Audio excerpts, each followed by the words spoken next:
ವೀಕ್ಷಕರೇ ನಮಸ್ಕಾರ. ಮೈಸೂರಿನ ಅಖಿಲ ಭಾರತ ವಾಕ್ಶ್ರವಣ ಸಂಸ್ಥೆಯ ವಾಕ್ ಸಂಜೀವಿನಿ ಕಾರ್ಯಕ್ರಮಕ್ಕೆ ತಮಗೆಲ್ಲರಿಗೂ ಆತ್ಮೀಯವಾದಂತಹ ಸ್ವಾಗತ. ಮನೆಗೊಂದು ಮಗು ಬರುತ್ತೆ ಅಂತಂದರೆ ಅದೆಷ್ಟು ಸಂಭ್ರಮ ಸಡಗರ. ಮಗು ಕೈಗೆ ಸಿಗೋದು ನವಮಾಸಗಳ ನಂತರ ಆದರೂ ಕೂಡ ಗರ್ಭದಲ್ಲಿರಬೇಕಾದ್ರೇ ವಿವಿಧ ಹಂತಗಳಲ್ಲಿ ಅದರ ಬೆಳವಣಿಗೆ ನಡೀತಾ ಬರುತ್ತೆ. ಉದಾಹರಣೆಗೆ ಶ್ರವಣ ಶಕ್ತಿಯನ್ನು ತೆಗೆದುಕೊಂಡ್ರೆ ಗರ್ಭಸ್ಥ ಶಿಶು ತಾಯಿಯ ಮಾತು, ಆಕೆ ಕೇಳುವಂತಹ ಹಾಡು, ಇತರರೊಂದಿಗಿನ ಆಕೆಯ ಮಾತುಕತೆ ಎಲ್ಲವನ್ನೂ ಕೂಡ ಕೇಳಬಲ್ಲದು. ಹೀಗೆ ಹಂತ ಹಂತವಾಗಿ ಬೆಳೆಯುವಂತಹ ಈ ಶ್ರವಣ ಶಕ್ತಿ ಅನ್ನುವಂಥದ್ದು ಮಗುವಿನ ಜನನದ ನಂತರ ಮಾತು ಮತ್ತು ಭಾಷೆ ಮಾತ್ರವಲ್ಲ, ಅದರ ಬೌದ್ಧಿಕ, ಸಾಮಾಜಿಕ ಮತ್ತು ಭಾವನಾತ್ಮಕ ಬೆಳವಣಿಗೆಯಲ್ಲೂ ಕೂಡ ಮಹತ್ವದ ಪಾತ್ರವನ್ನು ವಹಿಸುತ್ತೆ. ಆದರೆ ವಿಷಾದಕರ ಸಂಗತಿ ಅಂತಂದರೆ ಈಗಲೂ ಕೂಡ ನಮ್ಮಲ್ಲಿ ಈ ಶ್ರವಣ ದೋಷದ ಬಗ್ಗೆ ಸಾಕಷ್ಟು ನಿರ್ಲಕ್ಷ್ಯ ಇರುವಂಥದ್ದು. ವಿಶೇಷವಾಗಿ ನವಜಾತ ಶಿಶುಗಳಲ್ಲಿ ಶ್ರವಣ ಪರೀಕ್ಷೆಯನ್ನು ಮಾಡಲಾಗುತ್ತೆ.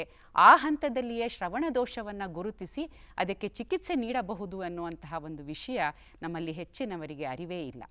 ಹಾಗಾಗಿಯೇ ಶ್ರವಣ ದೋಷ ಅನ್ನುವಂಥದ್ದನ್ನು ನವಜಾತ ಶಿಶುಗಳಲ್ಲಿ ಹೇಗೆ ಕಂಡುಹಿಡಿಯಬಹುದು ಹಾಗೂ ಅದಕ್ಕೆ ಏನೆಲ್ಲ ಪರಿಹಾರ ಇದೆ ಎನ್ನುವುದರ ಕುರಿತಾಗಿ ನಮ್ಮ ಇಂದಿನ ವಾಕ್ ಸಂಜೀವಿನಿ ಕಾರ್ಯಕ್ರಮ. ಅದಕ್ಕಾಗಿ ನಮ್ಮೊಂದಿಗಿದ್ದಾರೆ ಮೈಸೂರಿನ ಅಖಿಲ ಭಾರತ ವಾಕ್ಶ್ರವಣ ಸಂಸ್ಥೆಯ ಶ್ರವಣ ವಿಜ್ಞಾನ ವಿಭಾಗದಲ್ಲಿ ಪ್ರಾಧ್ಯಾಪಕರಾಗಿರುವಂತಹ ಡಾಕ್ಟರ್ ಅಜಿತ್ ಕುಮಾರ್ ಅವರು. ಬನ್ನಿ, ಅವರನ್ನ ಕಾರ್ಯಕ್ರಮಕ್ಕೆ ಸ್ವಾಗತಿಸೋಣ. ಡಾಕ್ಟರೇ ನಮಸ್ಕಾರ. ನಮಸ್ಕಾರ. ನಮ್ಮ ಕಾರ್ಯಕ್ರಮಕ್ಕೆ ತಮಗೆ ಸ್ವಾಗತ. ಡಾಕ್ಟ್ರೇ, ಈಗ ಮಗು ಹುಟ್ಟಿದ ತಕ್ಷಣ ನಾವು ಸಿನಿಮಾದಲ್ಲೆಲ್ಲ ನೋಡ್ತೀವಿ, ಅಳೋದೊಂದು ಜೋರಾಗಿ ತೋರಿಸ್ಬಿಡ್ತಾರೆ. ಆದರೆ ವೈದ್ಯರು ಒಂದು ಸಾಮಾನ್ಯ ಆರೋಗ್ಯದ ಬಗ್ಗೆ ಪರೀಕ್ಷೆಯನ್ನು ಮಾಡ್ತಾರೆ. ಈ ಶ್ರವಣ ಪರೀಕ್ಷೆಯನ್ನು ನವಜಾತ ಶಿಶುಗಳಿಗೆ ಮಾಡಲಾಗುತ್ತಾ? ಮಾಡೋದಾದರೆ ಯಾಕೆ, ಅದರ ಮಹತ್ವ ಏನು ಅನ್ನೋದನ್ನು ತಿಳಿಸ್ಕೊಡ್ತೀರಾ? ಸಾಮಾನ್ಯವಾಗಿ ನೀವು ನೋಡಿರ್ಬೋದು, ಈಗ ನೀವು ಹೇಳಿದಾಗೆ ಎಲ್ಲ ಪಿಕ್ಚರ್ಗಳಲ್ಲಿ, ಚಿತ್ರಗಳಲ್ಲಿ ತೋರಿಸಿರ್ತಾರೆ. ಈಗ ಮಗು ಹುಟ್ಟಿದ ಕೂಡಲೇ ಮಗು ಒಂದು ಅಳ್ಲಿಕ್ಕೆ ಶುರು ಮಾಡುತ್ತೆ. ಅದು ಮಗುವಿನ ಜಗತ್ತಿನೊಟ್ಟಿಗೆ ಮಗು ಮಾಡುವ ಮೊದಲ ಸಂವಹನೆ. ಆದರೆ ಸಾಧಾರಣವಾಗಿ ಮಕ್ಕಳಲ್ಲಿ ಈ ವೈದ್ಯರು ಬೇರೆ ಎಲ್ಲ ಥರದ ಪರೀಕ್ಷೆಗಳನ್ನ ಮಾಡ್ತಾರೆ. ಈಗ ಕೈ ಸರಿಯಾಗಿದೆಯಾ, ಕಾಲು ಸರಿಯಾಗಿದೆಯಾ, ಕಣ್ಣು ಕಾಣಿಸ್ತಾ ಇದೆಯಾ, ಮಗುವಿನ ಚರ್ಮಗಳು ಸರಿಯಾಗಿದೆಯಾ, ಬೇರೆ ಅಂಗಾಂಗಗಳು ಸರಿಯಾಗಿದೆಯಾ ಅಂತೆಲ್ಲ ಪರೀಕ್ಷೆ ಮಾಡ್ತಾರೆ. ಆದರೆ ಶ್ರವಣ ಶಕ್ತಿಯ ಪರೀಕ್ಷೆ ಬಗ್ಗೆ ಸಾಧಾರಣವಾಗಿ ಅಷ್ಟೊಂದು ಅರಿವು ಯಾರಲ್ಲೂ ಇಲ್ಲ. ಯಾಕಂತ ಹೇಳಿದ್ರೆ ಇದೊಂದು ಕಣ್ಣಿಗೆ ಕಾಣಿಸದೇ ಇರುವಂಥ ಅಂಗವಿಕಲತೆ. ಮಗುವಿನ ಕಿವಿ ಚೆನ್ನಾಗಿರ್ಬೋದು, ಆದರೂ ಮಗುಗೆ ಕೇಳುವಂಥ ಸಾಮರ್ಥ್ಯ ಇಲ್ಲದೇ ಇರ್ಬೋದು. ಸೊ ಮಗುವನ್ನು ನಾವು ಹೀಗೆ ಸುಮ್ಮನೆ ನೋಡಿದಾಗ ಮಗು ಎಲ್ಲ ಥರದಲ್ಲೂ ನಾರ್ಮಲ್ ಆಗಿದೆ, ಶ್ರವಣ ಶಕ್ತಿಯೂ ಇದೆ ಅಂತ ಅನಿಸ್ಲಿಕ್ಕೆ ಶುರುವಾಗುತ್ತೆ. ಆದರೆ ಹೊರಕಿವಿ ಸರಿಯಾಗಿದ್ದ ಕೂಡಲೇ, ಹೊರಕಿವಿಯ ರಚನೆಗಳು ಸರಿಯಾಗಿದ್ದ ಕೂಡಲೇ ಮಗುವಿನ ಶ್ರವಣ ಶಕ್ತಿ ಇದೆ ಅಂತ ಅರ್ಥ ಅಲ್ಲ. ಸಾಧಾರಣ ಒಂದು 20 ವರ್ಷದಿಂದ ಮುಂದುವರೆದಂಥ ದೇಶಗಳಲ್ಲಿ, ಈಗ ಅಮೇರಿಕ ಇರ್ಬೋದು, ಯುರೋಪ್ ಇರ್ಬೋದು, ಅಂಥ ದೇಶಗಳಲ್ಲಿ ಈ ಹುಟ್ಟಿದ ಕೂಡಲೇ ಮಗುವಿನ ಒಂದು ಶ್ರವಣ ಪರೀಕ್ಷೆ ಮಾಡೋದನ್ನು ಕಂಪಲ್ಸರಿ ಮಾಡಿದ್ದಾರೆ. ಹೇಗೆ ಈಗ ನಮ್ಮಲ್ಲಿ ವ್ಯಾಕ್ಸಿನೇಷನ್ಗಳು ಕಂಪಲ್ಸರಿ ಆಗಿದೆಯೋ, ಮಗುವಿಗೆ 3 ದಿನಕ್ಕೆ BCG ವ್ಯಾಕ್ಸಿನೇಷನ್ ಕೊಡ್ತಾರೆ, ಆಮೇಲೆ ಪೋಲಿಯೋ ವ್ಯಾಕ್ಸಿನೇಷನ್ನು ಹೇಗೆ ಸರ್ಕಾರ ಕಂಪಲ್ಸರಿ ಮಾಡಿದೆಯೋ ಆ ವ್ಯಾಕ್ಸಿನೇಷನ್ಗಳನ್ನ ಮುಂದುವರೆದ ದೇಶಗಳಲ್ಲಿ, ಅಮೇರಿಕ, ಯುರೋಪ್ ಈ ಥರ ದೇಶಗಳಲ್ಲಿ ಶ್ರವಣ ಶಕ್ತಿ ಪರೀಕ್ಷೆ ಮಾಡೋದು ಕೂಡ ಕಂಪಲ್ಸರಿ ಆಗಿದೆ. ಆದರೆ ಅದಿನ್ನೂ ನಮ್ಮ ದೇಶದಲ್ಲಿ ಆ ಥರ ಕಂಪಲ್ಸರಿ ಅನ್ನೋದು ಬಂದಿಲ್ಲ. ಆದರೆ ಇವತ್ತಿರುವಂಥ ನಮ್ಮಲ್ಲಿರುವಂಥ ಟೆಕ್ನಾಲಜಿಯಿಂದ ಮಗು ಹುಟ್ಟಿದ ಕ್ಷಣದಲ್ಲಿ ನಾವು ಮಗುವಿನ ಪರೀಕ್ಷೆ ಮಾಡಿ ಮಗುವಿನ ಶ್ರವಣ ಶಕ್ತಿ ನಾರ್ಮಲ್ ಆಗಿದೆಯಾ, ಸಾಮಾನ್ಯವಾಗಿದೆಯಾ, ಅಥವಾ ಮಗುವಿನಲ್ಲಿ ಶ್ರವಣ ದೋಷ ಇದೆಯಾ ಇಲ್ವಾ ಅಂತ ಗುರುತಿಸ್ಬೋದು. ಅಂತ ಒಂದು ಸಾಮರ್ಥ್ಯ ಇದೆ ನಮ್ಮಲ್ಲಿ. ನಮ್ಮಲ್ಲಿ ಇದೆ ಅಂತ ಸಾಮರ್ಥ್ಯ ಅನ್ನೋದನ್ನ ಒಪ್ಕೊಳ್ತಾನೆ. ಈ ರೀತಿ ಶ್ರವಣ ಪರೀಕ್ಷೆಯನ್ನು ನವಜಾತ ಶಿಶುಗಳಿಗೆ ಮಾಡೋದ್ರಿಂದ ಏನು ಪ್ರಯೋಜನ ಏನು? ಸಾಧಾರಣವಾಗಿ ಎಲ್ಲರೂ ಗಮನಿಸಿದ್ದೀರಾ, ಮಗು ಈಗ ಹುಟ್ಟಿದ ಕೂಡಲೇ ಮಾತಾಡೋದಿಲ್ಲ, ಅಳ್ಳಿಕ್ಕೆ ಶುರು ಮಾಡುತ್ತೆ, ತಂದೆ ತಾಯಿ ನೋಡಿ ನಗಾಡಲಿಕ್ಕೆ ಶುರು ಮಾಡುತ್ತೆ.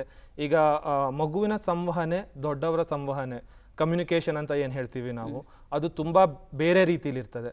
ಈಗ ಮಗುವಿನ ಸಂವಹನೆ ತಾಯಿಯೊಂದಿಗೆ ಅಥವಾ ತಂದೆಯೊಂದಿಗೆ ನಾನ್ ವರ್ಬಲ್ ಅಂತ ಹೇಳಿದ್ರೆ ಮಾತಾಡದೆ ನಗಾಡೋದು ಅಥವಾ ಕಣ್ಣುಗಳಲ್ಲಿ ಈ ಥರದ್ರಲ್ಲಿ ಮಾತ್ರ ಇರುತ್ತೆ. ಮೊದಲ 1 ವರ್ಷ ಮಗು ಏನೂ ಮಾತಾಡಲ್ಲ. ಯಾಕಂತ ಹೇಳಿದ್ರೆ ಮೊದಲ 1 ವರ್ಷ ಮಗು ಏನೇನು ತನ್ನ ಸರೌಂಡಲ್ಲಿ ಏನೇನು ಶಬ್ದಗಳಿದೆ, ಮಾತಿದೆ, ಅದನ್ನೆಲ್ಲ ಕೇಳಿಸ್ಕೊಳ್ಳುತ್ತೆ. ಅದನ್ನು ಕೇಳಿಸ್ಕೊಂಡು ಅರ್ಥ ಮಾಡ್ಕೊಳ್ಳಿಕ್ಕೆ ಪ್ರಯತ್ನ ಪಡುತ್ತೆ. ಒಮ್ಮೆ ಒಂದು ಲೆವೆಲ್ಲಿಗೆ ಅರ್ಥ ಆಗ್ಲಿಕ್ಕೆ ಶುರುವಾದ ಮೇಲೆ ಮಗು ಮಾತಾಡಲಿಕ್ಕೆ ಶುರು ಮಾಡುತ್ತೆ. ಸಾಧಾರಣವಾಗಿ ನಾರ್ಮಲ್ ಆಗಿರೋ ಮಕ್ಕಳಲ್ಲಿ ಇದು 1 ವರ್ಷ ಆದಮೇಲೆ ಆಗುತ್ತೆ. 1 ವರ್ಷ ಅಥವಾ 10 ತಿಂಗಳು ಅಷ್ಟೊತ್ತಿಗೆ ಜನರಲಿ ಹೆಣ್ಮಕ್ಳು ಸಾಧಾರಣ ಬೇಗವಾಗಿ ಮಾತಾಡ್ತಾರೆ, ಗಂಡು ಮಕ್ಕಳು ಸ್ವಲ್ಪ ನಿಧಾನವಾಗಿ ಮಾತಾಡ್ತಾರೆ. ಒಂದು 10 ತಿಂಗಳು ಅಷ್ಟೊತ್ತಿಗೆ ಒಂದು ಹೆಣ್ಮಗು ಒಂದು ಅಪ್ಪ ಅಮ್ಮ ಅಂತ ಒಂದು 10 ರಿಂದ 15 ಶಬ್ದಗಳನ್ನ ಮಾತಾಡ್ಲಿಕ್ಕೆ ಶುರು ಮಾಡುತ್ತೆ. 1 ವರ್ಷ ಅಥವಾ 1 ವರ್ಷ 2 ತಿಂಗಳು ಅಷ್ಟೊತ್ತಿಗೆ ಗಂಡು ಮಗು ಮಾತಾಡ್ಲಿಕ್ಕೆ ಶುರು ಮಾಡುತ್ತೆ. ಈ ಮಾತು ಬರಬೇಕಂತ ಹೇಳಿದ್ರೆ ಮಗುವಿಗೆ ಶ್ರವಣ ಶಕ್ತಿ ಇರಬೇಕು, ಮಗುವಿಗೆ ಕೇಳಿಸ್ಬೇಕು, ಬೇರೆಯವ್ರು ಆಡಿದ್ದ ಮಾತುಗಳು ಕೇಳಿಸ್ಬೇಕು. ಈ ಮಾತಾಡೋದೊಂದು ಕಲಿಯುವಿಕೆಯಿಂದ ಆಗುವಂಥದ್ದು, ನಾರ್ಮಲ್ ಆಗಿ ನ್ಯಾಚುರಲ್ ಆಗಿ ಬಂದಿರೋದಲ್ಲ ಅದು. ನಾವು ಕಲಿಬೇಕು ಮಾತಾಡೋದನ್ನ. ನಾವು ಹೇಗೆ ಕಲಿತೀವಿ? ಕಿವಿ ಕೇಳಿಸಿದ್ರೆ ಮಾತ್ರ ಕಲಿತೀವಿ. ಸೊ ಕಿವಿ ಕೇಳಿಸದೇ ಇದ್ರೆ ಮೊದಲನೇ ತೊಂದರೆ ಆಗೋದು ಮಾತಲ್ಲಿ. ಮಗುವಿನ ಮಾತಿನ ಬೆಳವಣಿಗೆ ತುಂಬಾ ಕುಂಠಿತವಾಗುತ್ತೆ. ಒಂದ್ಸತಿ ಆ ಮಾತಿನ ಬೆಳವಣಿಗೆ ಕಡಿಮೆ ಆಯಿತು ಅಂತ ಹೇಳಿದ್ರೆ, ನೀವು ಮುಂಚೆ ಇಂಟ್ರೊಡಕ್ಷನ್ ಅಲ್ಲಿ ಹೇಳಿದಾಗೆ ಅದರ ಬೇರೆ ಎಲ್ಲಾ ರೀತಿ ಬೆಳವಣಿಗೆಗಳು ಕಡಿಮೆ ಆಗ್ತಾ ಬರುವ ಚಾನ್ಸಸ್ ಇರುತ್ತೆ. ಎಲ್ಲರಲ್ಲೂ ಆಗುತ್ತೆ ಅಂತಲ್ಲ, ಕೆಲವು ಮಕ್ಕಳಲ್ಲಿ ಆಗ್ಲಿಕ್ಕೆ ಶುರುವಾಗುತ್ತೆ. ಅವರ ಬೌದ್ಧಿಕ ಬೆಳವಣಿಗೆ, ಸಾಮಾಜಿಕ ಬೆಳವಣಿಗೆ, ಮಾತಾಡೋದಿಲ್ಲ. ಸೊ ಮಾತಾಡದೇ ಇರೋದ್ರಿಂದ ಮಗುವಿಗೆ ಅದರ ಅಗತ್ಯಗಳನ್ನ ಹೇಳ್ಕೊಳ್ಳಿಕ್ಕಾಗಲ್ಲ. ಆಗ ಫ್ರಸ್ಟ್ರೇಷನ್ ಜಾಸ್ತಿ ಆಗುತ್ತೆ. ಬೇರೆ ಬಿಹೇವಿಯರಲ್ ವರ್ತನೆಗಳಲ್ಲೆಲ್ಲ ಕೆಲವೊಂದು ತೊಂದರೆಗಳು ಕಾಣಿಸ್ಲಿಕ್ಕೆ ಶುರುವಾಗುತ್ತೆ. ಸೊ ಓವರ್ ಆಲ್ ಆಗಿ ಮಗುವಿನ ಎಲ್ಲಾ ಬೆಳವಣಿಗೆಯಲ್ಲೂ ಕುಂಠಿತ ಕಾಣಿಸ್ಲಿಕ್ಕೆ ಶುರುವಾಗುವಂಥ ಚಾನ್ಸಸ್ ಇರುತ್ತೆ ಶ್ರವಣ ಶಕ್ತಿ ಕೇಳಿಸದೇ ಇದ್ದರೆ. ಈಗ ನವಜಾತ ಶಿಶು ಅಂತಂದ್ರೆ ಒಂದು ಹಸಿ ಮುದ್ದೆ ಇದ್ದ ಹಾಗೆ. ಅಷ್ಟು ಚಿಕ್ಕದಾಗಿರುವಂತಹ ಮಕ್ಕಳಲ್ಲಿ ಈ ರೀತಿ ಒಂದು ಶ್ರವಣ ಪರೀಕ್ಷೆ ಮಾಡಬೇಕು ಅಂತಾದಾಗ ಹೇಗೆ ಮಾಡಲಾಗುತ್ತೆ, ಮತ್ತೆ ಅದಕ್ಕೇನಾದರೂ ವಿಶೇಷವಾದಂತಹ ಉಪಕರಣಗಳನ್ನು ಉಪಯೋಗಿಸ್ತೀರಾ ಹೇಗೆ? ಗೊತ್ತಿಲ್ಲ ನಿಮ್ಮಲ್ಲಿ ಎಷ್ಟು ಜನರಿಗೆ ನೆನಪಿದೆ ಅಂತ ಹೇಳಿ. ತುಂಬಾ ಹಿಂದಿನ ಕಾಲದಲ್ಲಿ ಒಂದು ಮನೇಲಿ ಹುಟ್ಟಿದಾಗ ಆಸ್ಪತ್ರೆಯಲ್ಲಿ ಆಗ್ತಾ ಇರಲಿಲ್ಲ, ಆವಾಗ ಮನೇಲಿ ಜನನ ಆಗ್ತಾ ಇತ್ತು. ಆವಾಗ ಮನೆಯಲ್ಲಿ ಜಾಗಂಟೆ ಬಾರಿಸ್ತಾ ಇದ್ರು, ಶಂಖ ಬಾರಿಸ್ತಾ ಇದ್ರು. ಆ ಶಬ್ದ ಕೇಳಿ ಮಗು ಅಳ್ತಾ ಇತ್ತು. ಆ ಅಳು ಅಂತ ಹೇಳೋದು ಒಂದು ಸೂಚನೆ, ಏನು ಮಗುಗೆ ಆ ಜಾಗಂಟೆ ಶಬ್ದ ಅಥವಾ ಶಂಖದ ಶಬ್ದ ಕೇಳಿಸ್ತು ಅಂತ. ಇದು ತುಂಬಾ ಕ್ರೂಡ್ ಆಗಿ ಪರೀಕ್ಷೆ ಮಾಡುವಂತ ಒಂದು ವಿಧಾನ. ಅಂದ್ರೆ ಜೋರಾದ ಶಬ್ದ ಮಗುಗೆ ಕೇಳಿಸುತ್ತಾ ಇಲ್ವಾ ಅಂತ ಇದನ್ನ ಯಾರು ಬೇಕಿದ್ರು ಮಾಡಬಹುದು. ಆದ್ರೆ ನಮ್ಗೆ ಮಾತಾಡ್ತ ಆಗ್ಬೇಕಿದ್ರೆ ಜೋರಾದ ಶಬ್ದ ಒಂದಲ್ಲ. ಈಗ ನಾನೇನ್ ಮಾತಾಡ್ತಾ ಇದ್ದೀನಿ ಅದು ಸಾಧಾರಣ ನಾವು ಹೇಳ್ಬೇಕು ಅಂದ್ರೆ 60 ಡೆಸಿಬಲ್ಸ್ ಅಂತ ಹೇಳ್ತೀವಿ. ಈಗ ಸಾಧಾರಣ ಒಂದು ಏರೋಪ್ಲೇನ್ ಹೋಗೋದು 140 ಡೆಸಿಬಲ್ಸ್ ಇರುತ್ತೆ, ಬಸ್ ಹೋಗೋದು ಒಂದು 80 to 90 ಡೆಸಿಬಲ್ಸ್ ಇರುತ್ತೆ. ಅದೇ ತರ ಮಾತಾಡೋದು ಒಂದು 60 ಡೆಸಿಬಲ್ಸ್ ಇರುತ್ತೆ. ಈ 60 ಡೆಸಿಬಲ್ಸ್ ನಷ್ಟು ಶಬ್ದ ಕೂಡ ಮಗುಗೆ ಕೇಳಿಸಿದ್ರೆ ಮಾತ್ರ ಮಾತಾಡ್ಲಿಕ್ಕೆ ಬರುತ್ತೆ. ಸೊ ಆದ್ರಿಂದ ನಾವು ಬೇರೆ ಉಪಕರಣಗಳನ್ನ ಉಪಯೋಗಿಸಿ ಮಗುಗೆ ಕಿವಿ ಕೇಳಿಸುತ್ತಾ ಇಲ್ವಾ ಅಂತ ಪರೀಕ್ಷೆ ಮಾಡ್ತೀವಿ. ಈ ಪರೀಕ್ಷೆ ಒಂದು 2 ರಿಂದ 3 ಸೆಕೆಂಡ್ಗಳಲ್ಲಿ ಒಂದು ಕಿವಿಗೆ ಮುಗಿಸ್ಬಿಡ್ಬೋದು. 2 ಕಿವಿ ಸೇರಿ ಒಂದು 20 ರಿಂದ 30 ಸೆಕೆಂಡ್ನಲ್ಲಿ ಮಗುಗೆ ಕಿವಿ ಕೇಳಿಸುತ್ತಾ ಇಲ್ವಾ ಅಂತ ಹೇಳ್ಬೋದು. ಇದು ಹೇಗೆ ಅಂತ ಹೇಳಿದ್ರೆ, ಸಾಧಾರಣ ಒಂದು 1980ವರೆಗೆ ಕಿವಿನ ಒಂದು ಶ್ರವಣೇಂದ್ರ ಅಂದ್ರೆ ಒಂದು ಪಂಚೇಂದ್ರಿಯ, ಒಂದು ಕೇವಲ ಕೇಳಿಸಿಕೊಳ್ಳುವ ಒಂದು ಅಂಗ ಅಂತ ಅನ್ಕೊಂಡಿದ್ವಿ. ಆದ್ರೆ 1980ರಲ್ಲಿ ಒಂದು ಅನ್ವೇಷಣೆಯಿಂದ ಗೊತ್ತಾಯ್ತು, ಕಿವಿ ಕೇಳಿಸಿದ್ಕೊಳ್ಳೋ ಜೊತೆಗೆ ಕೆಲವು ಶಬ್ದಗಳನ್ನು ಉತ್ಪತ್ತಿ ಮಾಡುತ್ತೆ. ಇದು ಹೇಗಂದ್ರೆ, ಈಗ ಮೂಗಲ್ಲಿ ನಮಗೆ ವಾಸನೆ ಗೊತ್ತಾಗುತ್ತೆ, ಬಟ್ ಮೂಗಿಂದನೂ ವಾಸನೆ ಬರಬಹುದು. ಅದೇ ತರ ಕಿವಿಯಲ್ಲಿ ನಮಗೆ ಕೇಳಿಸುತ್ತೆ, ಅದ್ರ ಜೊತೆಗೆ ಕಿವಿ ಕೆಲವು ಶಬ್ದಗಳನ್ನು ಉತ್ಪತ್ತಿ ಮಾಡುತ್ತೆ. ಸೊ ಈಗ ನಾನು ಮಾತಾಡುವಾಗ ಇಲ್ಲೊಂದು ಮೈಕ್ರೋಫೋನ್ ಇಟ್ಕೊಂಡಿದ್ದೀನಿ. ಅದೇ ತರ ನಾವೇನ್ ಮಾಡ್ತೀವಿ ಅಂತ ಹೇಳಿದ್ರೆ, ಕಿವಿ ಒಳಗಡೆ ಒಂದು ಸಣ್ಣ ಮೈಕ್ರೋಫೋನ್ ಇಡ್ತೀವಿ. ಸೊ ಕಿವಿಯಿಂದ ಉತ್ಪತ್ತಿ ಆಗೋ ಶಬ್ದಗಳನ್ನ ಆ ಮೈಕ್ರೋಫೋನ್ ಪಿಕಪ್ ಮಾಡ್ಕೊಳ್ಳುತ್ತೆ. ಕಿವಿಯಿಂದ ಶಬ್ದ ಹೊರಗೆ ಬಂತು ಅಂತ ಹೇಳಿದ್ರೆ ಮಗುಗೆ ಕಿವಿ ಕೇಳಿಸ್ತಾ ಇದೆ ಅಂತ ಅರ್ಥ. ಸೊ ಈ ಪೂರ್ತಿ ಟೆಸ್ಟ್ ಅಥವಾ ಪರೀಕ್ಷೆ ಒಂದು 20 ಸೆಕೆಂಡ್ನಲ್ಲಿ ಮುಗ್ದು ಹೋಗುತ್ತೆ. ನಾವು ಒಂದು ಸಣ್ಣ ಶಬ್ದ ಕಿವಿ ಕೊಡ್ತೀವಿ, ಕಿವಿಯಿಂದ ಶಬ್ದ ವಾಪಸ್ ಬರ್ತಾ ಇದೆಯಾ ಇಲ್ವಾ ಅಂತ ಪರೀಕ್ಷೆ ಮಾಡ್ತೀವಿ. ಈ ತರ ಪರೀಕ್ಷೆಗೆ ಓಟೋ ಎಕೋಸ್ಟಿಕ್ ಎಮಿಷನ್ ಅಂತ ಟೆಕ್ನಿಕಲ್ ಆಗಿ ಹೇಳ್ತಾರೆ. ಆದ್ರೆ ಬೇಸಿಕಲಿ ಇದೇನಿಲ್ಲ, ಕಿವಿಯಿಂದ ಶಬ್ದ ಹೊರಗೆ ಬರ್ತಾ ಇದೆಯಾ ಇಲ್ವಾ ಅಂತ ಪರೀಕ್ಷೆ ಮಾಡ್ತೀವಿ. ಶಬ್ದ ಹೊರಗಡೆ ಬಂದ್ರೆ ಮಗುವಿನ ಶ್ರವಣ ಶಕ್ತಿ ಸಾಮಾನ್ಯವಾಗಿದೆ ಅಂತ ಅರ್ಥ. ಸೊ ಇದು ಹುಟ್ಟಿದ ಕೂಡ್ಲೇನೆ ಮಾಡ್ಬೋದು, ಹುಟ್ಟಿದ ತಕ್ಷಣವೇ ಮಾಡ್ಬೋದು. ಈ ರೀತಿ ಹುಟ್ಟಿದ ಮಕ್ಕಳಲ್ಲಿ ಶ್ರವಣ ದೋಷ ಕಾಣಿಸ್ಕೊಳ್ಳುವಂತಹ ಸಾಧ್ಯತೆ ಎಷ್ಟು ಜನರಲ್ಲಿ ಇರುತ್ತೆ? ಈಗ ನಮ್ಮ ದೇಶದಲ್ಲಿ ಸೆನ್ಸಸ್ ಮಾಡಿದ ಪ್ರಕಾರ ಸಾಧಾರಣ ಒಂದು 6% ಜನರಲ್ಲಿ, ದೇಶದಲ್ಲಿ ಈಗ 138 ಕೋಟಿ ಅಂತ ಅನ್ಕೊಂಡ್ರೆ ನಮ್ಮ ದೇಶದ ಜನಸಂಖ್ಯೆ, ಅದರಲ್ಲಿ 6% ಮಕ್ಕಳಿಗೆ ಒಂದಲ್ಲ ಒಂದ್ ತರದ ಈ ಸಂವಹನ ದೋಷಗಳು ಇದ್ದೇ ಇದೆ. ಅದರಲ್ಲಿ ಈ ಸಂವಹನ ದೋಷಗಳಲ್ಲಿ ಅರೌಂಡ್ 3% ಕಿವಿ ಅಥವಾ ಶ್ರವಣ ಶಕ್ತಿ ಇಲ್ಲದೆ ಇರೋದ್ರಿಂದ ಅಥವಾ ಶ್ರವಣ ದೋಷದಿಂದ ಉಂಟಾಗಬಹುದು ಅಂತ ಒಂದು ಸೆನ್ಸಸ್ ಪ್ರಕಾರ ಇದೆ. ಆ ಶ್ರವಣ ದೋಷಗಳಲ್ಲಿ ಬೇರೆ ಬೇರೆ ತರಗಳಲ್ಲಿರುತ್ತೆ. ಕೆಲವೊಂದನ್ನ ನಾವು ಗುಣಪಡಿಸಬಹುದು, ಆದ್ರೆ ಕೆಲವೊಂದಕ್ಕೆ ಬೇರೆ ಬೇರೆ ಸಾಧನಗಳು ಬೇಕು. ಈಗ ಈ ರೀತಿ ಶ್ರವಣ ದೋಷಗಳು ಕಾಣಿಸ್ಕೊಳ್ಳಿಕ್ಕೆ ಏನ್ ಕಾರಣಗಳು ಡಾಕ್ಟ್ರೆ? ಯಾಕಂದ್ರೆ ನೀವು ಹೇಳ್ತಿರುವಂತಹ ಅಂಕಿಅಂಶಗಳ ಪ್ರಕಾರ ಸಾಕಷ್ಟು ಜನರಿಗೆ ಈ ಸಮಸ್ಯೆ ಇದೆ ಅಂತ ಹೇಳಿ ಆಯ್ತು. ಹಾಗಾಗಿ ಕಾರಣಗಳನ್ನ ತಿಳ್ಕೊಳ್ಳೋದು ಕೂಡ ತುಂಬಾ ಮುಖ್ಯ ಆಗುತ್ತೆ. ಕಾರಣಗಳು ಹಲವಾರಿದೆ. ಒಂದು ಮುಖ್ಯವಾದ ಕಾರಣ ಅಂತ ಹೇಳಿದ್ರೆ, ಈ ಗರ್ಭಿಣಿಯಲ್ಲಿ ಒಂದು ಹೆಂಗಸು ಗರ್ಭಿಣಿ ಆದಾಗ ಅವರ ಆರೋಗ್ಯವನ್ನು ಚೆನ್ನಾಗಿ ನೋಡ್ಕೊಳ್ಬೇಕು. ಪೌಷ್ಟಿಕ ಆಹಾರ ತಿನ್ಬೇಕು, ಆರೋಗ್ಯವನ್ನು ಚೆನ್ನಾಗಿ ನೋಡ್ಕೊಳ್ಬೇಕು, ಮಧ್ಯ ಕೊಡುವಂಥ ಎಲ್ಲ ವ್ಯಾಕ್ಸಿನೇಷನ್ಗಳನ್ನ ಚೆನ್ನಾಗಿ ಉಪಯೋಗಿಸ್ಬೇಕು. ಯಾಕಂದ್ರೆ ಒಂದು 50% ಅಷ್ಟು ಶ್ರವಣ ದೋಷ ಅನ್ನೋದು ನಮ್ಗೆ ಯಾವುದೇ ಕಾರಣ ಗೊತ್ತಿಲ್ಲದೆ ಬರುವಂಥದ್ದು, ಇಡಿಯೋಪಿಥಿಕ್ ಅಂತ ಹೇಳ್ತೀವಿ. ಅಂದ್ರೆ ಯಾವ ಕಾರಣ ಗೊತ್ತಿಲ್ಲದೆ ಬರುವಂಥ ಶ್ರವಣ ದೋಷಗಳು. ಇಂಥ ಶ್ರವಣ ದೋಷಗಳಲ್ಲಿ ತಾಯಿಯಲ್ಲಿ ಗರ್ಭಿಣಿ ಆದಾಗ ಆದ ತೊಂದರೆಯಿಂದ ಕೆಲವೊಂದು ಕಿವಿ ಒಳಗಡೆ ಇರುವ ಜೀವಕೋಶಗಳಲ್ಲಿ ಕೆಲವೊಂದು ಹೆಚ್ಚು ಕಮ್ಮಿ ಆಗಿರುವಂಥ ಸಾಧ್ಯತೆಗಳಿರ್ತವೆ, ಅಥವಾ ಕಿವಿ ಒಳಗಡೆ ಇರುವ ದ್ರವಗಳಲ್ಲಿ ಸ್ವಲ್ಪ ಹೆಚ್ಚು ಕಮ್ಮಿ ಆಗಿರುವ ಸಾಧ್ಯತೆಗಳಿರ್ತವೆ. ಅದರಿಂದ ಶ್ರವಣ ಶಕ್ತಿ ಕುಂಠಿತವಾಗೋ ಸಾಧ್ಯತೆ ಇರುತ್ತೆ. ಇನ್ನೊಂದು ಸ್ವಲ್ಪ ಜನರಲ್ಲಿ ಜೆನೆಟಿಕ್ಸಿಂದ ಆನುವಂಶಿಕತೆಯಿಂದ ಬರುವಂಥ ತೊಂದರೆಗಳು, ಅಂದರೆ ತಂದೆ ತಾಯಿಂದ್ರಿಗೆ ಕೇಳಿಸದೇ ಇರ್ಬೋದು, ಅಥವಾ ಅಜ್ಜ ಅಜ್ಜಂದ್ರಿಗೆ ಅಥವಾ ಮಾವಂದ್ರಿಗೆ, ಅಥವಾ ಕೆಲವೊಮ್ಮೆ ಸಂಬಂಧದಲ್ಲಿ ಮದುವೆ ಆದಲ್ಲಿ ಈ ಥರದ ತೊಂದರೆಗಳು ಬರುವ ಸಾಧ್ಯತೆಗಳು ಜಾಸ್ತಿ ಇರುತ್ತೆ. ಇನ್ನು ಕೆಲವು ಮಕ್ಕಳಲ್ಲಿ ಹುಟ್ಟುವಾಗ ಆಗುವಂಥ ತೊಂದರೆಗಳಿಂದ, ಈಗ ಹುಟ್ಟಿದ ಕೂಡಲೇ ಮಗು ಅಳೋದನ್ನ ಎಲ್ಲರೂ ನೋಡಿರ್ತೀರಾ ಅಥವಾ ಚಿತ್ರಗಳಲ್ಲೂ ತೋರಿಸಿರ್ತಾರೆ. ಯಾಕೆ ಮಗು ಅಳುತ್ತಂತ ಹೇಳಿದ್ರೆ, ಈಗ ಹೊಟ್ಟೆ ಒಳಗಿದ್ದಾಗ ಮಗು ಉಸಿರಾಡ್ತಾ ಇರೋದಿಲ್ಲ, ನಾವು ಹೊರಗಡೆ ಗಾಳಿಯಿಂದ ಉಸಿರಾಡ್ತಾ ಇರೋದಿಲ್ಲ. ಹೊರಗಡೆ ಬಂದ ಕೂಡಲೇ ಮಗು ಉಸಿರಾಡ್ಲಿಕ್ಕೆ ಶುರು ಮಾಡಬೇಕು. ಉಸಿರಾಡಿದಾಗ ಏನಾಗುತ್ತೆ, ಮಗುವಿನ ಮೆದುಳು ಮತ್ತು ಎಲ್ಲಾ ತರದ ಜೀವಕೋಶಗಳಿಗೆ ಆಮ್ಲಜನಕ ಅಥವಾ ಆಕ್ಸಿಜನ್ ಹೋಗ್ಲಿಕ್ಕೆ ಶುರು ಆಗುತ್ತೆ. ಈಗ ಈ ಅಳು ಅನ್ನೋದು ನಿಧಾನ ಆದಷ್ಟು ಆ ಆಮ್ಲಜನಕ ಪೂರೈಕೆ ಅನ್ನೋದು ಕಡಿಮೆ ಆಗ್ತಾ ಹೋಗುತ್ತೆ. ಮೆದುಳಿಗಾಗ್ಲಿ ಅಥವಾ ಕಿವಿಯಲ್ಲಿರುವ ಜೀವಕೋಶಗಳಿಗಾಗ್ಲಿ ಈ ಆಮ್ಲಜನಕ ಪೂರೈಕೆ ಕಡಿಮೆ ಆಗ್ತಾ ಹೋಗುತ್ತೆ. ಈ ಆಮ್ಲಜನಕ ಪೂರೈಕೆ ಕಡಿಮೆ ಆದಾಗ ಆ ಜೀವಕೋಶಗಳು ಸಾಯ್ಲಿಕ್ಕೆ ಶುರು ಆಗುತ್ತೆ. ಸೊ ಆವಾಗ ಶ್ರವಣ ದೋಷವೂ ಕಾಣಿಸುತ್ತೆ, ಅದ್ರ ಜೊತೆಗೆ ಬೇರೆ ಬೇರೆ ತರಹದ ತೊಂದರೆಗಳು ಕಾಣಿಸ್ಲಿಕ್ಕೆ ಶುರುವಾಗುತ್ತೆ. So basically 3 ಕಾರಣಗಳನ್ನ ವಿಂಗಡಿಸ್ಬೋದು.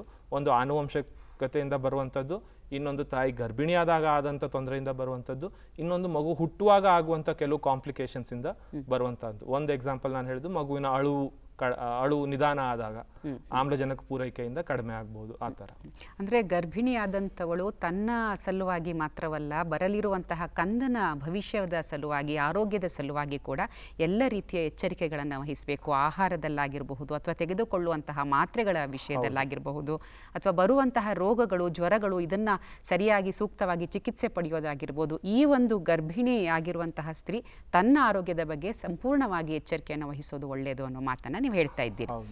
ಡಾಕ್ಟ್ರೆ, ಈಗ ಮಾತು ಮತ್ತು ಭಾಷೆಯ ಮೇಲೆ ಈ ಶ್ರವಣ ಶಕ್ತಿಯ ದೋಷಗಳು ಏನೇನಿರುತ್ತೆ? ಸಾಮರ್ಥ್ಯ ಕಡಿಮೆ ಇರಬಹುದು ಅಥವಾ ಸಂಪೂರ್ಣವಾಗಿ ಕೇಳದೇ ಇರಬಹುದು. ಅದು ಯಾವ ರೀತಿ ಪರಿಣಾಮವನ್ನು ಬೀರ್ತಾ ಬರುತ್ತೆ? ಈ ಶ್ರವಣ ದೋಷ ಅನ್ನೋದು ಬೇರೆ ಬೇರೆ ಥರದಲ್ಲಿ ಕಾಣಿಸಿಕೊಳ್ಳುತ್ತೆ. ಈಗ ನಮ್ಮ ಕಿವಿಲಿ 3 ಭಾಗಗಳಿರುತ್ತೆ. ನಮಗೆ ಹೊರಗಡೆ ಕಾಣಿಸ್ತಾ ಇರೋದನ್ನ ಹೊರ ಕಿವಿ ಅಂತ ಹೇಳ್ತೀವಿ, ಅದಾದ್ಮೇಲೆ ಮಧ್ಯ ಕಿವಿ ಅಂತ ಹೇಳ್ತೀವಿ, ಅದಾದ್ಮೇಲೆ ಒಳ ಕಿವಿ ಅಂತ ಹೇಳ್ತೀವಿ. ಸಾಧಾರಣವಾಗಿ ಹೊರ ಕಿವಿಲಿ ಏನ್ ತೊಂದರೆ ಇದ್ರೂ ಶ್ರವಣ ಶಕ್ತಿ ಕಡಿಮೆ ಆಗಲ್ಲ. ಹೊರ ಕಿವಿಗೂ ಶ್ರವಣಕ್ಕೂ ಹೆಚ್ಚು ಸಂಬಂಧನೇ ಇಲ್ಲ. ಇದು ಇರ್ಲಿ ಇಲ್ಲದೆ ಇರ್ಲಿ ನಮ್ಗೆ ಕೇಳಿಸೋದು ಕೇಳಿಸುತ್ತೆ. ಶ್ರವಣ ಶಕ್ತಿಗೆ ಬೇಕಾಗಿರೋದು ಮಧ್ಯ ಕಿವಿ ಮತ್ತೆ ಒಳ ಕಿವಿ.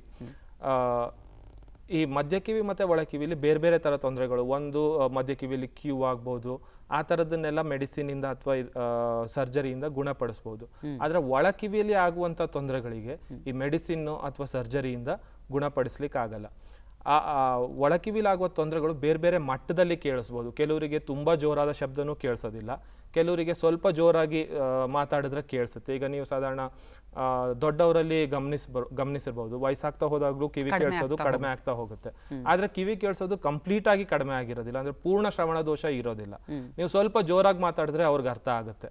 ಹಾಗೆ ಈಗ ಮಕ್ಕಳಲ್ಲೂ ಈ ತರ ಬೇರೆ ಬೇರೆ ಮಟ್ಟದಲ್ಲಿ ಶ್ರವಣ ಶಕ್ತಿ ಕಡಿಮೆ ಇರ್ಬೋದು. ಕೆಲವು ಮಕ್ಕಳಿಗೆ ಏನೂ ಕೇಳಿಸೋದಿಲ್ಲ, ಕೆಲವು ಮಕ್ಕಳಿಗೆ ನೀವು ಸ್ವಲ್ಪ ಜೋರಾಗಿ ಮಾತಾಡಿದ್ ಕೇಳಿಸುತ್ತೆ, ಕೆಲವು ಮಕ್ಕಳಿಗೆ ಕೆಲವು ಪದಗಳು ಕೇಳಿಸಲ್ಲ, ಕೆಲವು ಪದಗಳು ಕೇಳಿಸುತ್ತೆ. ಈಗ ಉದಾಹರಣೆ ಕೊಡ್ಬೇಕು ಅಂತ ಹೇಳಿದ್ರೆ, ಈಗ ನಾವು ಮಾತಾಡುವಾಗ ಸ ಶ ಚ ಈ ತರ ಶಬ್ದಗಳನ್ನ ನಾವು ಹೈ ಫ್ರೀಕ್ವೆನ್ಸಿ ಸೌಂಡ್ ಅಂತ ಹೇಳ್ತೀವಿ. ಅಂದ್ರೆ ಈ ಶಬ್ದಗಳು ತರಂಗಾಂತರಗಳು, ಫ್ರೀಕ್ವೆನ್ಸಿ ಅನ್ನೋದು ಜಾಸ್ತಿ ಇರುತ್ತೆ. ಆ ತರ ಫ್ರೀಕ್ವೆನ್ಸಿಲಿ ಮಾತ್ರ ಶ್ರವಣ ದೋಷ ಕಾಣಿಸ್ಕೊಳ್ಳೋ ಸಾಧ್ಯತೆಗಳು ಇರುತ್ತೆ. ಸೊ ಈ ತರ ಮಕ್ಕಳಲ್ಲಿ ಏನಾಗುತ್ತೆ, ಈ ಶಬ್ದಗಳು ಅಥವಾ ಈ ಒಂದು ಅಕ್ಷರಗಳು ಮಾತ್ರ ಮಿಸ್ ಆಗುತ್ತೆ. ಈಗ ನಾನು ಸರಿ ಅಂತ ಹೇಳಿದ್ರೆ ಆ ಮಗುಗೆ ಬರೀ ರೀ ಕೇಳಿಸ್ಬೋದು, ಸ ಕೇಳಿಸಲ್ಲ. ಮಗು ಏನ್ ಅನ್ಕೊಳ್ಳುತ್ತೆ, ರೀ ಅನ್ನೋದೇ ಒಂದು ಪದ, ರೀ ಅಂದ್ರೆ ಅದಕ್ಕೆ ಏನಂತ ಅರ್ಥ ಮಗು ಕೊಟ್ಕೊಳ್ಳುತ್ತೆ. ಸೊ ಆ ಮಗು ಮಾತಾಡುವಾಗ್ಲೂ ಆ ಸ ಅನ್ನೋ ಪದ ಬರೋದಿಲ್ಲ, ಅದ್ರ ಮನ್ಸಲ್ಲಿ ಸ ಅನ್ನೋ ಪದ ಇರೋದೇ ಇಲ್ಲ. ಅದ್ರ ವೊಕ್ಯಾಬ್ಯುಲರಿಲಿ, ಅದ್ರ ಮೆದುಳಲ್ಲಿ ಆ ಸ ಚ ಶ ಈ ತರ ಶಬ್ದಗಳು ಇರೋದೇ ಇಲ್ಲ. ಸೊ ಕೆಲವು ಪದಗಳು ಕೇಳಿಸುತ್ತೆ, ಕೆಲವು ಅಕ್ಷರಗಳು ಕೇಳಿಸುತ್ತೆ.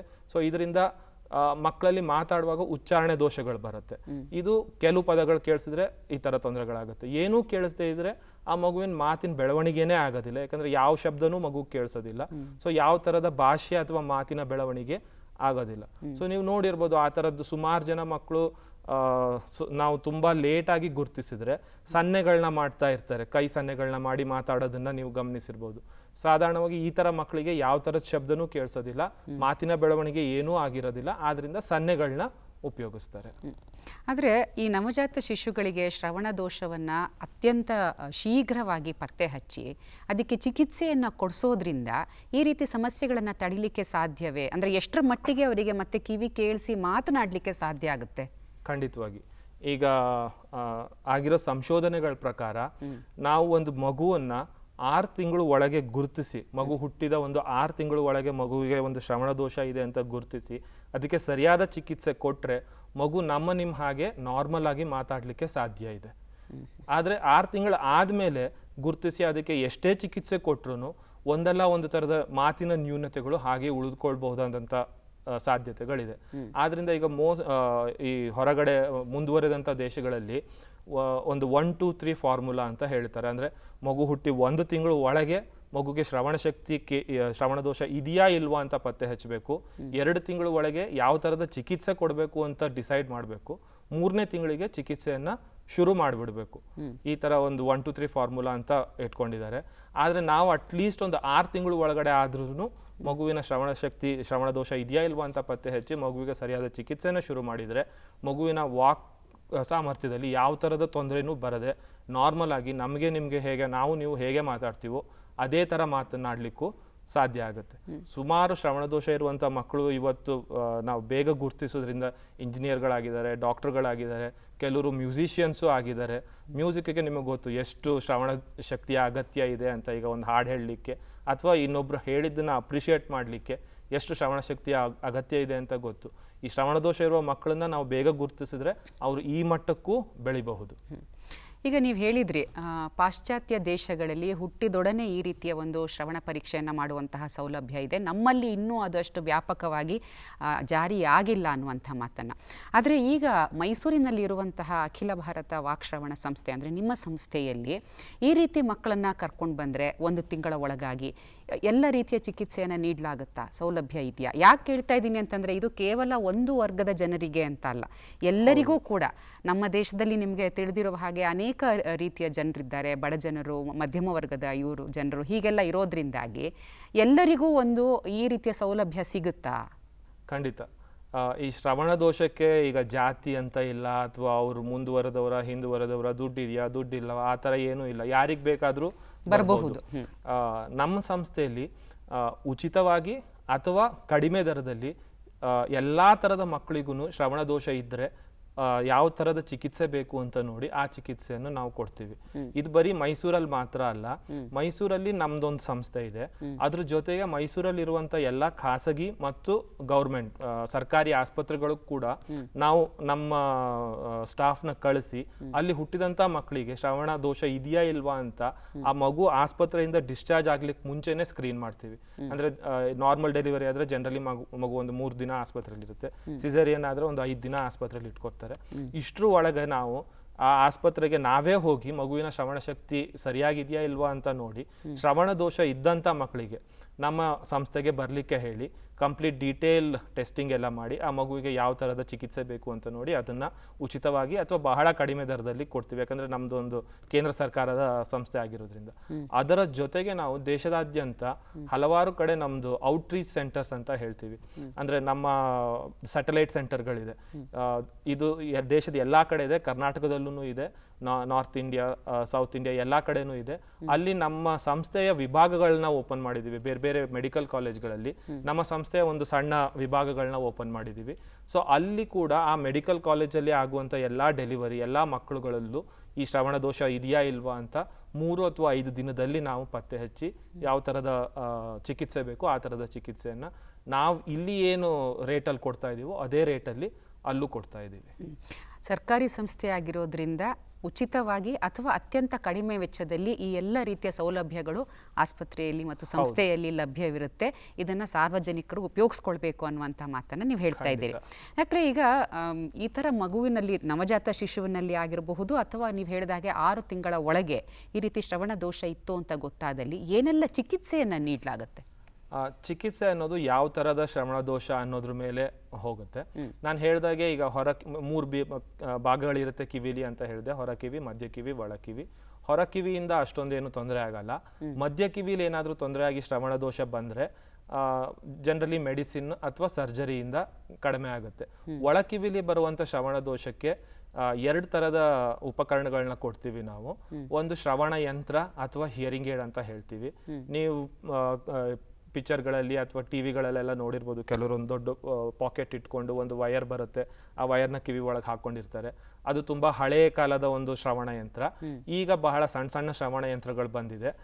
ಕಿವಿ ಹಿಂದ್ಗಡೆ ಹಾಕೋಬಹುದು ಅಥವಾ ಕಿವಿ ಒಳಗಡೆನೆ ಹಾಕೋಬಹುದು. ಸಾಧಾರಣ ನಾವು ಮಕ್ಕಳಿಗೆ ಕಿವಿ ಹಿಂದ್ಗಡೆ ಹಾಕುವಂತ ಶ್ರವಣ ಯಂತ್ರವನ್ನು ಕೊಡ್ತೀವಿ. ಈ ಶ್ರವಣ ಯಂತ್ರ ಏನ್ ಮಾಡುತ್ತಂದ್ರೆ ಈ ಹೊರಗಡೆ ಇರುವಂತ ಎಲ್ಲಾ ಶಬ್ದಗಳನ್ನ ಸ್ವಲ್ಪ ಜೋರಾಗಿ ಮಾಡಿ ಮಗುವಿಗೆ ಕೇಳಿಸುವ ಮಟ್ಟದಲ್ಲಿ ಮಗುವಿನ ಕಿವಿಗೆ ಕೊಡುತ್ತೆ. ಇದು ಯಾವ ತರ ಮಕ್ಕಳಿಗೆ ಉಪಯೋಗ ಆಗುತ್ತೆ ಅಂತ ಹೇಳಿದ್ರೆ, ಸ್ವಲ್ಪ ಆದ್ರೂ ಶ್ರವಣ ಶಕ್ತಿ ಉಳ್ಕೊಂಡಿರ್ಬೇಕು ಅವರಲ್ಲಿ. ಅಂತವರಲ್ಲಿ ನಾವು ಆ ಶ್ರವಣ ಯಂತ್ರದಿಂದ ಶಬ್ದವನ್ನು ಜಾಸ್ತಿ ಮಾಡಿದಾಗ ಆ ಮಗುವಿಗೆ ಕೇಳಲಿಕ್ಕೆ ಶುರುವಾಗುತ್ತೆ. ಸೊ ಆ ಥರ ಶ್ರವಣ ಯಂತ್ರ ಉಪಯೋಗಿಸಿ ಅದಾದ್ಮೇಲೆ ಸ್ಪೀಚ್ ಥೆರಪಿ ಅಂತ ಕೊಡ್ತೀವಿ. ಅಂದ್ರೆ ಮಾತಾಡ್ಲಿಕ್ಕೆ ಮತ್ತೆ ಮಾತನ್ನು ಅರ್ಥ ಮಾಡ್ಲಿಕ್ಕೆ ತರಬೇತಿಯನ್ನು ಕೊಡ್ತೀವಿ. ಯಾಕಂದ್ರೆ ಶ್ರವಣ ಯಂತ್ರ ಹಾಕೋದ್ ಕೂಡಲೇ ಮಗುವಿಗೆ ಮಾತು ಅರ್ಥ ಆಗೋದಿಲ್ಲ, ಮಾತು ಬರೋದು ಇಲ್ಲ. ಯಾಕಂದ್ರೆ ಶ್ರವಣ ಯಂತ್ರ ನಮ್ಮ ಶ್ರವಣವನ್ನು ರೀಪ್ಲೇಸ್ ಮಾಡಲ್ಲ, ಅದು ಶಬ್ದವನ್ನು ಜಾಸ್ತಿ ಮಾಡಿ ಕೊಡುತ್ತೆ. ಅದ್ರ ಜೊತೆಗೆ ತರಬೇತಿ ಅಗತ್ಯವೂ ಇರುತ್ತೆ. ಸೊ ಮಗುವನ್ನ ತರಬೇತಿ ಕೊಡ್ತೀವಿ, ಸ್ಪೀಚ್ ಥೆರಪಿ, ಮಾತು ಮತ್ತು ಭಾಷೆ ಕಲೀಲಿಕ್ಕೆ ತರಬೇತಿಯನ್ನು ಕೊಡ್ತೀವಿ. ಕೆಲವೊಂದು ಮಕ್ಕಳಿಗೆ ಎಷ್ಟು ಜೋರಾಗಿ ಶ್ರವಣ ಯಂತ್ರದಿಂದ ಕೊಟ್ರು ಕೇಳಿಸೋದಿಲ್ಲ. ಅಂತ ಮಕ್ಕಳಿಗೆ ಕಾಕ್ಲಿಯರ್ ಇಂಪ್ಲಾಂಟ್ ಅಂತ ಒಂದು ಆಪರೇಷನ್ ಮಾಡ್ತಾರೆ. ಒಂದು ಸಣ್ಣ ಯಂತ್ರವನ್ನು ಕಿವಿಯ ಒಳಗಡೆ ಅಳವಡಿಸ್ತಾರೆ. ಆ ಯಂತ್ರದಿಂದ ಮಗುವಿಗೆ ಕೇಳಿಸ್ಲಿಕ್ಕೆ ಶುರುವಾಗುತ್ತೆ. ಈ 2 ಥರದ ಚಿಕಿತ್ಸೆಗಳು ನಮ್ಮ ಸಂಸ್ಥೆ, ಮೈಸೂರಿನ ಸಂಸ್ಥೆ all India institute of speech and hearing ಅಲ್ಲಿ ಲಭ್ಯ ಇದೆ. ಈಗ ನಿಮ್ಮ ಮಾತನ್ನ ಕೇಳ್ತಾ ನನ್ನ ಮನಸ್ಸಿನಲ್ಲಿ ಒಂದು ಪ್ರಶ್ನೆ ಮೂಡ್ತು. ಏನಂತಂದರೆ, ಗರ್ಭಸ್ಥ ಶಿಶುವಿಗೆ ಕೇಳಲಿಕ್ಕೆ ಸಾಧ್ಯ ಇರುತ್ತೆ ಅಂತ ನಾವೀಗಾಗಲೇ ಹೇಳಿದ್ದೀವಿ. ಹಾಗಾಗಿ ಹೊಟ್ಟೆಯಲ್ಲಿರಬೇಕಾದ್ರೆ ಈಗ ಸ್ಕ್ಯಾನ್ ಮಾಡ್ತಾರಲ್ಲ, ಮಾಡಿಬಿಟ್ಟು ಏನಾದರೂ ದೋಷಗಳಿದೆಯಾ ಅಂತ ಕಂಡು ಹಿಡಿತಾರೆ. ಹಾಗೇನೆ ಮಗು ಗರ್ಭಸ್ಥವಾಗಿರಬೇಕಾದ್ರೆ ಏನಾದರೂ ಮಾಡಿಬಿಟ್ಟು ಪರೀಕ್ಷೆಯನ್ನು ಮಾಡಿ ಅದಕ್ಕೆ ಶ್ರವಣ ದೋಷ ಇದೆಯಾ ಇಲ್ವಾ ಅಂತ ಕಂಡು ಹಿಡಿಯುವಂತಹ ಒಂದು ವಿಧಾನ ಇದೆಯಾ, ಅಥವಾ ಇನ್ನೂ ಅದನ್ನು ಕಂಡು ಹಿಡಿಯಲಾಗ್ತಾ ಇದೆಯಾ, ಹೇಗೆ? ಮಗು ಗರ್ಭಾವಸ್ಥೆಯಲ್ಲಿ ಇದ್ದಾಗ ಮಗುವಿಗೆ ಕೇಳಿಸುತ್ತಾ ಇಲ್ವಾ ಅಂತ ಕಂಡು ಹಿಡಿಬಹುದು. ಆದ್ರೆ 100% ಕೇಳಿಸುತ್ತಾ ಇಲ್ವಾ ಅಂತ ಗ್ಯಾರಂಟಿಯಾಗಿ ಹೇಳಕ್ಕೆ ಸಾಧ್ಯ ಇಲ್ಲ. ಕೆಲವೊಂದು ಫೀಟಲ್ ಆಡಿಯೋಮೆಟ್ರಿ ಅಂತ ನಾವು ಟೆಕ್ನಿಕಲ್ ಆಗಿ ಹೇಳ್ತೀವಿ. ಅಂದ್ರೆ ಮಗು ಗರ್ಭಾವಸ್ಥೆಯಲ್ಲಿ ಇದ್ದಾಗ ಶಬ್ದ ಕೊಟ್ಟಾಗ ಮಗುವಿನಲ್ಲಿ ಏನಾದ್ರೂ ಚಲನವಲನಗಳಾಗ್ತಾವ, ಮಗುವಿನಲ್ಲಿ ಏನಾದ್ರೂ ಮೂವ್ಮೆಂಟ್ ಆಗ್ತಾವ ಅಂತದನ್ನ ನೋಡ್ಬಹುದು. ಆದ್ರೆ ಇದರಿಂದ ಕೇಳಿಸುತ್ತಾ ಅಥವಾ ಇಲ್ವಾ ಅಂತ 100% ಗ್ಯಾರಂಟಿಯಾಗಿ ಹೇಳಲಿಕ್ಕೆ ಆಗಲ್ಲ. ಅದ್ರ ಜೊತೆಗೆ ಅಕಸ್ಮಾತ್ ಕೇಳಿಸದೇ ಇದ್ರೆ ಏನು ಮಾಡ್ಲಿಕ್ಕೆ ಆಗಲ್ಲ. ಮಗು ಗರ್ಭಾವಸ್ಥೆಯಲ್ಲಿ ಇದ್ದಾಗ ಚಿಕಿತ್ಸೆ ಏನೂ ಇಲ್ಲ. ಸೊ ಆದ್ರಿಂದ ಕೇಳಿಸುತ್ತಾ ಇಲ್ವಾ ಅಂತ ತಿಳ್ಕೊಳ್ಳೋದ್ರಿಂದ ಪ್ರಯೋಜನ ಇಲ್ಲ. ಈಗ ಮಗುನ ಶ್ರವಣ ಶಕ್ತಿ ಇಲ್ಲ ಅನ್ನೋ ಒಂದೇ ಕಾರಣದಿಂದ ಟರ್ಮಿನೇಟ್ ಮಾಡಕ್ ಆಗಲ್ಲ. ಬೇರೆ ಯಾವ್ದಾದ್ರು ತುಂಬಾ ಸಿವಿಯರ್ ಆಗಿರೋ ಡಿಸಾರ್ಡರ್ ಇದ್ರೆ ಮೆಡಿಕಲ್ಲಿ ಪ್ರೆಗ್ನೆನ್ಸಿನ ಟರ್ಮಿನೇಟ್ ಮಾಡ್ತಾರೆ. ಆದ್ರೆ ಕಿವಿ ಕೇಳಿಸಲ್ಲ ಅಂತ ಒಂದೇ ಕಾರಣದಿಂದ ಟರ್ಮಿನೇಟ್ ಮಾಡಕ್ ಆಗಲ್ಲ. ಸೊ ಅದು ತಿಳ್ಕೊಳ್ಳೋದ್ರಿಂದನೂ ಪ್ರಯೋಜನ ಏನೂ ಇಲ್ಲ. ಮಗು ಹುಟ್ಟಿದ ಕೂಡಲೇ ಪರೀಕ್ಷೆ ಮಾಡಿ ಕೇಳಿಸದೇ ಇದ್ರೆ ಕೂಡಲೇ ಚಿಕಿತ್ಸೆಯನ್ನು ಸ್ಟಾರ್ಟ್ ಮಾಡ್ಬೋದು. ಆದ್ರಿಂದ ಬೆಸ್ಟ್ ಅಂತ ಹೇಳಿದ್ರೆ ಮಗು ಹುಟ್ಟಿದ ಕೂಡಲೇ ಶ್ರವಣ ಶಕ್ತಿನ ಪರೀಕ್ಷೆ ಮಾಡೋದು. ಡಾಕ್ಟರ್, ಸಮಯ ಆಗ್ತಾ ಇದೆ. ಕಡೆಯದಾಗಿ ನಮ್ಮ ವೀಕ್ಷಕರಿಗೆ ಏನು ಕಿವಿ ಮಾತನ್ನ ಹೇಳಲಿಕ್ಕೆ ನೀವು ಬಯಸ್ತೀರಾ? ಕಿವಿ ಮಾತು ಅಂತ ಹೇಳಿದ್ರೆ ಏನಿಲ್ಲ, ನೀವೀಗ ಅದೇ ಮೇಡಮ್ ಅವ್ರು ಮುಂಚೆ ಹೇಳಿದಾಗೆ ಒಂದು ಮಗು ಮನೆಗೆ ಬಂದಾಗ ಎಲ್ರಿಗೂ ಸಂಭ್ರಮ ಇರುತ್ತೆ, ಎಲ್ಲರಲ್ಲೂ ಒಂದು ಕುತೂಹಲನೂ ಇರುತ್ತೆ, ಒಂದು ಆಂಗ್ಸೈಟಿನೂ ಇರುತ್ತೆ. ನೀವು ಮಗುವಿಗೆ ಕೈ ಸರಿಯಾಗಿದೆಯಾ, ಕಾಲು ಸರಿಯಾಗಿದೆಯಾ, ಮಗು ಸರಿಯಾಗಿದೆಯಾ ಅಂತೆಲ್ಲ ಗಮನಿಸ್ತೀರಾ. ಅದ್ರ ಜೊತೆಗೆ ಇದನ್ನೂ ಒಂದು ಮಾಡಿ ಮಗುಗೆ ಕಿವಿ ಕೇಳಿಸುತ್ತಾ ಇಲ್ವಾ ಅಂತ ಒಬ್ಬ ಶ್ರವಣ ತಜ್ಞರಿಂದ ಒಮ್ಮೆ ಪರೀಕ್ಷೆ ಮಾಡಿಸ್ಕೊಂಡ್ರೆ ಒಂದು 20ರಿಂದ 30 ಸೆಕೆಂಡಲ್ಲಿ ಈ ಪರೀಕ್ಷೆ ಮುಗಿದು ಹೋಗುತ್ತೆ. ಇವತ್ತು ಸಾಧಾರಣ ಎಲ್ಲಾ ಜಾಗದಲ್ಲೂ ಈ ಪರೀಕ್ಷೆ ಇದೆ. ಗೌರ್ಮೆಂಟ್ ಅಲ್ಲದೆ ಇದ್ರೆ, ಸರ್ಕಾರಿ ಅಲ್ಲದೆ ಇದ್ರೆ ಪ್ರೈವೇಟ್ ಹಾಸ್ಪಿಟಲಲ್ಲೂ ಈ ಪರೀಕ್ಷೆ ಇದೆ. ಸೊ ಆದಷ್ಟು ಬೇಗ ಅಟ್ಲೀಸ್ಟ್ 1 ತಿಂಗಳಲ್ಲಿ ಅಥವಾ 2 ತಿಂಗಳಲ್ಲಿ ಒಮ್ಮೆ ಈ ಪರೀಕ್ಷೆಯನ್ನು ಮುಗಿಸ್ಕೊಂಡು ಮಗುಗೆ ಕಿವಿ ಕೇಳಿದ್ರೆ, ಏನು ಬೇಡ ಕಿವಿ ಕೇಳಿಸದೇ ಇದ್ರೆ ಯಾವ ಥರದ ಚಿಕಿತ್ಸೆ ಮಾಡಬೇಕು ಅಂತ ಮುಂದೆ ನೋಡ್ಕೊಂಡ್ರೆ ಆ ಮಗುವಿನ ಭವಿಷ್ಯ ಉಜ್ವಲವಾಗುತ್ತೆ. ಮಗುವಿನ ಮಾತು, ಭಾಷೆ, ಭೌತಿಕ ಎಲ್ಲಾ ಬೆಳವಣಿಗೆಗಳು ಚೆನ್ನಾಗಿರುತ್ತೆ. ಡಾಕ್ಟರ್, ನವಜಾತ ಶಿಶುಗಳಲ್ಲಿ ಈ ಶ್ರವಣ ದೋಷವನ್ನು ಯಾಕೆ ಪತ್ತೆ ಹಚ್ಚಬೇಕು ಮತ್ತು ಹೇಗೆ ಪತ್ತೆ ಹಚ್ಚಲಾಗುತ್ತೆ, ಜೊತೆಗೆ ಏನೆಲ್ಲ ಪರಿಹಾರವನ್ನು ಕಂಡುಕೊಳ್ಳಬಹುದು ಎನ್ನುವ ವಿಷಯದ ಕುರಿತಾಗಿ ಇದುವರೆಗೆ ನಮ್ಮ ಮುಂದೆ ಸಾಕಷ್ಟು ವಿವರಗಳನ್ನು ನೀಡಿದ್ದೀರಿ. ಅದಕ್ಕೆ ನಮ್ಮೆಲ್ಲರ ಪರವಾಗಿ, ವೀಕ್ಷಕರ ಪರವಾಗಿ ನಿಮಗೆ ವಂದನೆಗಳನ್ನು ತಿಳಿಸ್ತಾ ಇದ್ದೇವೆ. ಧನ್ಯವಾದಗಳು. ಧನ್ಯವಾದಗಳು. ವೀಕ್ಷಕರೇ, ಇವತ್ತಿನ ಕಾರ್ಯಕ್ರಮವನ್ನು ನೋಡಿದ್ರಲ್ಲ. ಶ್ರವಣ ಶಕ್ತಿ ಅನ್ನುವಂಥದ್ದು ನಮ್ಮ ಕಲಿಕೆಗೆ ಮಾತ್ರವಲ್ಲ, ನಮ್ಮ ಸಾಮಾಜಿಕ, ಭಾವನಾತ್ಮಕ ಮತ್ತು ಬೌದ್ಧಿಕ ಬೆಳವಣಿಗೆಗೆ ಕೂಡ ತುಂಬ ಮುಖ್ಯವಾದದ್ದು. ನವಜಾತ ಶಿಶುಗಳಲ್ಲಿ ಈ ರೀತಿಯ ಒಂದು ಶ್ರವಣ ದೋಷವನ್ನು ಗುರುತಿಸಿ ಅದಕ್ಕೆ ಸರಿಯಾದ ಚಿಕಿತ್ಸೆಯನ್ನು ನೀಡಿದಾಗ ಸಂಪೂರ್ಣ ವ್ಯಕ್ತಿತ್ವ ವಿಕಸನಗೊಳ್ಳಲಿಕ್ಕೆ ಸಹಾಯ ಆಗುತ್ತೆ. ಈ ನಿಟ್ಟಿನಲ್ಲಿ ಮೈಸೂರಿನಲ್ಲಿರುವಂತಹ ಅಖಿಲ ಭಾರತ ವಾಕ್ಶ್ರವಣ ಸಂಸ್ಥೆ ಎಲ್ಲ ರೀತಿಯ ಸೌಲಭ್ಯಗಳನ್ನು ಹೊಂದಿದೆ. ಹಾಗಾಗಿ ಯಾವುದೋ ರೀತಿಯಲ್ಲಿ ತೊಂದರೆ ಇತ್ತು ಅಂತಾದಲ್ಲಿ ತಡ ಮಾಡಬೇಡಿ, ಸಂಪರ್ಕಿಸಿ ಅಂತ ಹೇಳ್ತಾ ಇಂದಿನ ಸಂಚಿಕೆಯನ್ನು ಮುಗಿಸ್ತಾ ಇದ್ದೇವೆ. ಮತ್ತೆ ಭೇಟಿಯಾಗೋಣ. ನಮಸ್ಕಾರ.